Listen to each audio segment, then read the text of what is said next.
Selamat datang di Telaga Mimpi Rumah, cerita dari Sanggamara 99. Episode 17, Menyelamatkan Sari. Cermin Bidadari, sadar, dan jejak Eros, klik like dan subscribe, karena malam ini kita bicara tentang keselamatan yang datang dari air.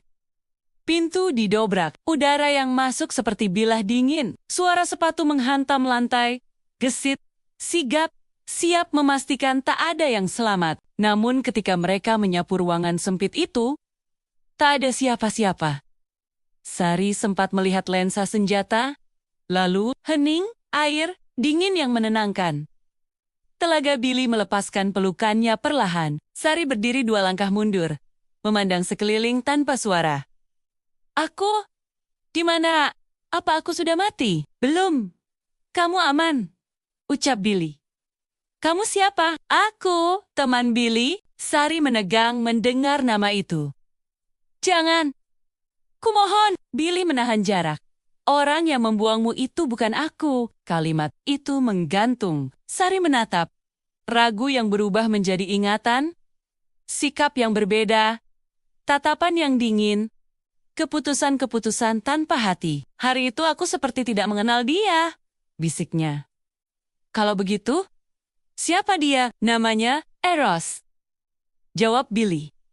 Ia memakai wajahku. Sari menunduk dan menyentuh air telaga. Riak kecil menyebar.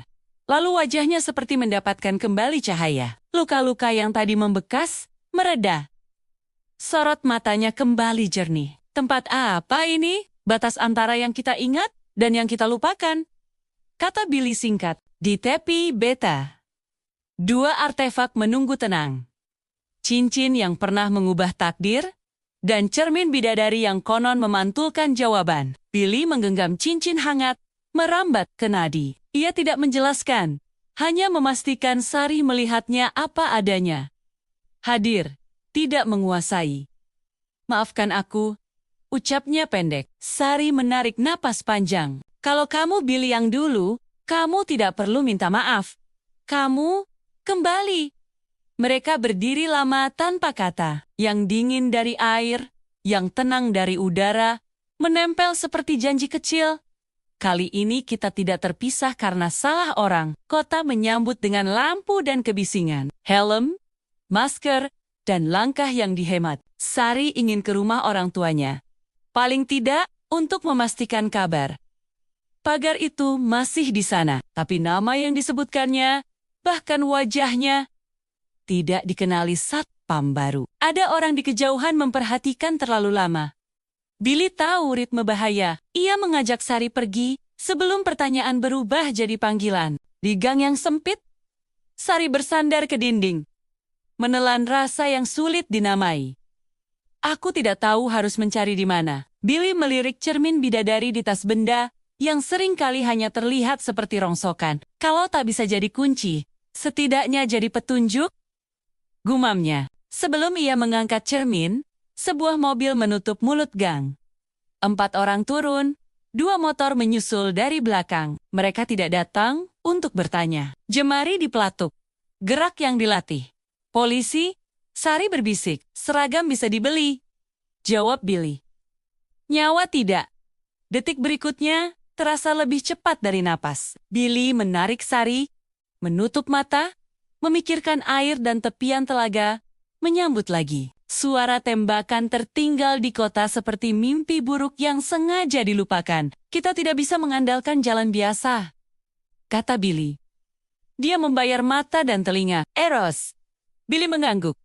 Atau orang-orang yang menyalakan lampu jalan untuknya. Tempat aman, tidak selalu jauh. Kadang ia adalah pintu kecil yang kita lupa punya. Billy mengarahkan telapak ke air, mencari jejak orang yang tidak dicurigai. Eros dan Caca muncul di permukaan telaga, terlelap dengan selimut menutup setengah wajah. Sari terkejut ketika ruang tidur itu menelan telaga.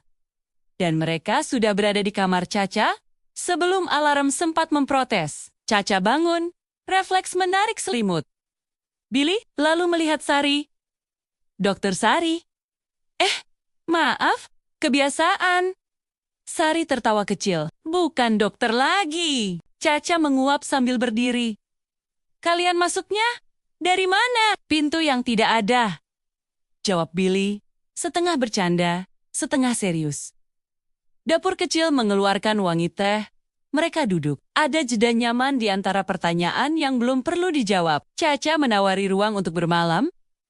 Sari mengiyakan, bukan karena lelah saja, tapi karena aman, terasa apa adanya di sini. Billy menjelaskan rencana pendek. Besok kalau aku mengetuk 3 kali, itu aku.